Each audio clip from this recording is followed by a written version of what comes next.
Hi friends, welcome back to Friends Kitchen World. ഇന്ന് ഞാനൊരു അടിപൊളി ബ്രെഡ് കാരമൽ പുഡിങ്ങുമായിട്ടാണ് വന്നിട്ടുള്ളത്. വളരെ എളുപ്പത്തിൽ വളരെ കുറച്ച് ഇൻഗ്രീഡിയൻറ്റ് വെച്ച് നിങ്ങൾക്കിത് ചെയ്യാവുന്നതാണ്. ഇതിന് ഞാൻ ജലാറ്റിനോ ചൈന ഗ്രാസോ ഒന്നും തന്നെ ചേർത്തിട്ടില്ല. മുട്ട, ബ്രെഡ്, പാല് ഇതൊക്കെ ഉപയോഗിച്ച് നല്ല അടിപൊളി ടേസ്റ്റി പുഡിംഗ് ആണ് ഇപ്പോൾ ഇവിടെ തയ്യാറാക്കാൻ പോകുന്നത്. ഇനി നമുക്ക് വീഡിയോയിലേക്ക് കിടക്കാം. അതിനാവശ്യമായി ഒരു പാൽ, 4 മുട്ട, കാരമലാക്കാൻ വേണ്ടി 1/2 കപ്പ് പഞ്ചസാര, പുഡിങ്ങിലേക്ക് ആവശ്യമായ 1 കപ്പ് പഞ്ചസാര, പിന്നെ ഒരു 5 കഷ്ണം സൈഡൊക്കെ മുറിച്ച ബ്രെഡ്, അല്പം വനില എസൻസ്. ഇതൊക്കെ റെഡി ആയതിനു ശേഷം നമുക്ക് ആദ്യം തന്നെ ഒരു മിക്സിയുടെ ജാർ എടുക്കാം.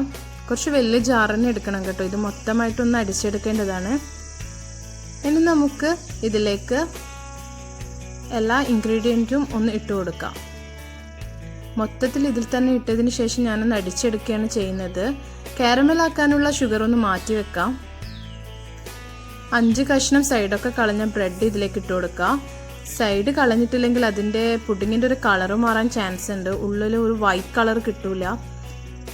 ഇനി നമുക്കിതിലേക്ക് 1 കപ്പ് പഞ്ചസാര മുഴുവനായിട്ട് തന്നെ ഇട്ട് കൊടുക്കാം, കാരണം നല്ല മധുരം ഉണ്ടാകും. ഇനി നിങ്ങൾക്ക് മധുരം കുറവ് വേണമെങ്കിൽ ഒരു 1/4 കപ്പ് ചേർത്താൽ മതി. 4 മുട്ട ഇതിലേക്ക് പൊട്ടിച്ചൊഴിച്ചു കൊടുക്കാം.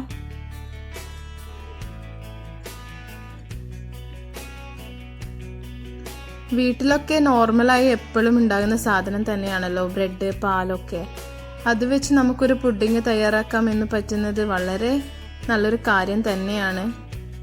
കുട്ടികൾക്കൊക്കെ കൊടുക്കാനും, പിന്നെ ഇപ്പോൾ ലോക്ക്ഡൗൺ ആയതൊക്കെ കാരണം എല്ലാവരും വീട്ടിൽ തന്നെ ബോറടിച്ചിരിക്കുമ്പോൾ എന്താ ആക്കണ്ടേന്നുള്ളൊരു ചിന്ത എല്ലാവർക്കും ഉണ്ടാവും. എൻ്റെ വീട്ടിലൊക്കെ അങ്ങനെയാണ് കേട്ടോ. ഒരു ഈവനിങ് ഒക്കെ ആകുമ്പോൾ എന്താ ഫുഡ് ഇനി ഉണ്ടാക്കുക, ഇന്നെന്താ സ്പെഷ്യൽ ഉണ്ടാക്കുക എന്നൊക്കെ നമുക്ക് തോന്നാറുണ്ട്. അപ്പോൾ എന്തെങ്കിലും ഒരു തട്ടിക്കൂട്ടി ഒപ്പിക്കൽ, അങ്ങനെ ആ ഒരു രീതിയിൽ നമ്മൾ എന്തെങ്കിലും തയ്യാറാക്കും. അതിനൊക്കെ പറ്റിയൊരു ഐറ്റം തന്നെയാണിത്. ഇതിലേക്ക് നമുക്കൊരു 1/2 ടീസ്പൂൺ വനില എസൻസ് കൂടി ചേർത്ത് കൊടുക്കാം. നിങ്ങളുടെ ഇഷ്ടത്തിനനുസരിച്ച് കൂട്ടുകയോ കുറക്കുകയോ ചെയ്യാം. ഇനി വേറെ ഏലക്കായ് പൗഡറോ അങ്ങനെ എന്തെങ്കിലും മതിയെങ്കിൽ അത് മാത്രം ചേർത്താലും മതി. നല്ലൊരു വനിലയുടെ ടേസ്റ്റ് വരുമ്പോൾ ഒരു നല്ലൊരു പുഡിംഗ് ആയിരിക്കും ഇത്. നമ്മുടെ ഏകദേശം എല്ലാ ഇൻഗ്രീഡിയൻറ്റും ഇട്ടു. ഇനി ലാസ്റ്റ് ഇൻഗ്രീഡിയൻ്റായ പാല് കൂടെ ബാക്കിയുള്ളൂ. അതുകൂടെ ഇതിലേക്ക് ഒഴിച്ചു കൊടുക്കുക. ഞാനിവിടെ 2 കപ്പ് പാലാണ് ഒഴിച്ചു കൊടുക്കുന്നത്. അതും കൂടി ചേർത്തതിന് ശേഷം നമുക്ക് നന്നായി ഒന്ന് അടിച്ചെടുക്കാം. നല്ല ജ്യൂസ് പോലെ അടിച്ചെടുക്കണം. ഒട്ടും തന്നെ ബ്രെഡിൻ്റെ ഭാഗമോ ഒന്നും തന്നെ ഉണ്ടാവാൻ പാടില്ല. എൻ്റെ മിക്സ് ഇവിടെ റെഡി ആയിട്ടോ. മിക്സ് നമുക്ക് ഇപ്പുറത്തേക്ക് മാറ്റി വെക്കാം. അതിന് മുമ്പ് കാരമൽ വേണം. ഇനി നമുക്ക് കാരമൽ തയ്യാറാക്കാം. അതിനായി നമുക്കൊരു പാൻ എടുത്ത് അതിലേക്ക് 1/2 കപ്പ് പഞ്ചസാര, 2 ടേബിൾ സ്പൂൺ വെള്ളവും കൂടെ ചേർത്ത് ഒന്ന് നന്നായി ചൂടാക്കി കാരമലാക്കി എടുക്കാം. ഞാനിപ്പോൾ ഇവിടെ പാത്രത്തിലേക്ക് 1/2 കപ്പ് പഞ്ചസാര ചേർത്ത് കൊടുത്തിട്ടുണ്ട്. ഇനി നമുക്ക് 2 ടേബിൾ സ്പൂൺ വെള്ളവും കൂടെ ചേർത്ത് നന്നായി ഒന്ന് ചൂടാക്കി കാരമൽ തയ്യാറാക്കാം. നല്ലവണ്ണം ചൂടായി വരുമ്പോൾ നമുക്ക് ഇളക്കിക്കൊണ്ടിരിക്കാം. കാരമൽ നല്ലവണ്ണം ഡാർക്ക് കളർ ആവാൻ വേണ്ടി വെയിറ്റ് ചെയ്യേണ്ട കാര്യമില്ല. ഒരു ലൈറ്റ് ബ്രൗൺ കളർ ആവുമ്പോൾ തന്നെ നമുക്ക് ടീ ഓഫ് ചെയ്യാം. ഇതാ ഇപ്പം എൻ്റെ ഏകദേശം ബ്രൗൺ കളറായി വന്നിട്ടുണ്ട്. ഇനി നമുക്ക് ഇത് നമ്മൾ ഏത് മോൾഡിനാണോ എടുക്കുന്നത് അതിലേക്ക് ഒഴിച്ചു കൊടുക്കാം. ഞാൻ ഇതേപോലത്തെ ഒരു മോൾഡാണ് എടുത്തിട്ടുള്ളത്, ഹേർട്ടിൻ്റെ ഷേപ്പിലുള്ള. അതിലേക്ക് നമുക്ക് ഈ കാരമൽ ഒഴിച്ചു കൊടുക്കാം. ശ്രദ്ധിക്കണം, കൈ നന്നായി പൊള്ളും. ചൂടോടെ തന്നെ ഒഴിച്ചു കൊടുക്കണം, അല്ലെങ്കിൽ കാരമൽ പെട്ടെന്ന് കട്ടയായി പോകും. എല്ലാ ഭാഗത്തും നിന്ന് എത്തുന്ന രീതിയിൽ ഒന്ന് ഒഴിച്ചു കൊടുക്കുക. കൈ പൊള്ളുന്നത് ശ്രദ്ധിക്കണം. എല്ലാ ഭാഗത്തും കാരമൽ ഒഴിച്ചു കൊടുക്കുക.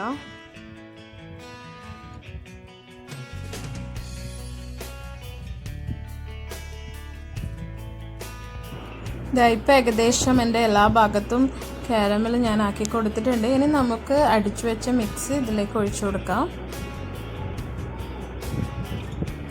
ഇത് ഞാൻ ആവിയിലാണ് കേട്ടോ പുഴുങ്ങിയിട്ടെടുക്കുന്നത്. നമ്മുടെ ഇഡ്ഡലിയൊക്കെ ആക്കുന്ന ഇഡ്ഡലി പാത്രത്തിലാണ് ഞാനിതിപ്പോൾ വേവിച്ചെടുക്കുന്നത്.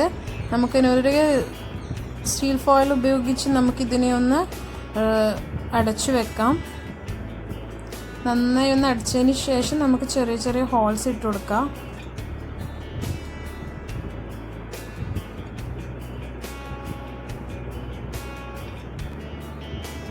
ഇതുപോലെ ഇഡ്ഡലി പാത്രത്തിൻ്റെ മുകളിലായിട്ട് ഇങ്ങനെ വെച്ച് നമുക്കൊന്ന് മൂടി ഇട്ടിച്ച് നമുക്കതൊരു 20 മിനിറ്റ്സ് നല്ലവണ്ണം കുക്ക് ചെയ്തെടുക്കണം.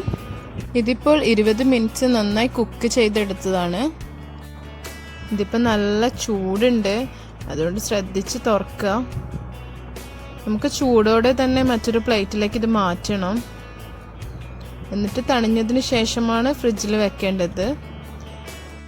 ഇതിപ്പോൾ നന്നായി കുക്കായി വന്നിട്ടുണ്ട്. നല്ല എല്ലാ ഭാഗത്തും നല്ലവണ്ണം വെന്ത് വന്നിട്ടുണ്ട്. കണ്ടില്ലേ, നമ്മളെ പുഡിങ് ഇവിടെ റെഡി ആയിട്ടുണ്ട്. ഇനി ഇത് മറ്റൊരു പ്ലേറ്റിലേക്ക് നമുക്ക് മാറ്റിയിടാം. ഇങ്ങനെ മറിച്ചിടാം. അതിനു മുമ്പായി സൈഡൊക്കെ ജസ്റ്റ് ഒന്ന് കത്തീനെ കൊണ്ട് ഒന്ന് വരഞ്ഞു കൊടുക്കുക. കാരണം എന്തായാലും അതിൻ്റെ അടിയിൽ പിടിച്ചു പോകില്ല, കാരണം കാരമൽ ഉള്ളതുകൊണ്ട് എന്തായാലും ഇളകി വരും. എന്നാലും ചെറുങ്ങനെ പൊട്ടിപ്പോകാൻ ചാൻസ് ഉണ്ട്. അതുകൊണ്ട് ജസ്റ്റ് ഒന്ന് സൈഡൊക്കെ ഒന്ന് വരയിട്ടതിന് ശേഷം ഒരു പ്ലേറ്റിലേക്ക് മറിച്ചിട്ട് കൊടുക്കാം. ഇതാ ഞാനിവിടെ മറിച്ചിട്ടിട്ടുണ്ട്. കണ്ടില്ലേ, കാരമലൊക്കെ നന്നായിട്ട് തന്നെ അവിടെ സെറ്റായിട്ടുണ്ട്. ഇനി നമ്മൾ ഇതൊന്ന് ഫ്രിഡ്ജിൽ വെച്ചിട്ട് എടുക്കുമ്പോഴേക്ക് കാരമലൊക്കെ നല്ലോണം ഒന്ന് മെൽറ്റായി വരും. നല്ല ടേസ്റ്റിയാണ്. നിങ്ങളിത് തീർച്ചയായും ഒന്ന് ട്രൈ ചെയ്ത് നോക്കണം. അതിൻ്റെ കമൻറ്റ്സ് നമ്മളെ അറിയിക്കണം. ഇൻഷാ അല്ലാഹ് മറ്റൊരു വീഡിയോസുമായി നമ്മൾ വീണ്ടും വരും. എൻ്റെ വീഡിയോസ് നിങ്ങൾ ആദ്യമായിട്ടാണ് കാണുന്നത് എങ്കിൽ നിങ്ങൾ തീർച്ചയായും സബ്സ്ക്രൈബ് ചെയ്യണം, ലൈക്ക് ചെയ്യണം, ഷെയർ ചെയ്യണം. Thank you for watching.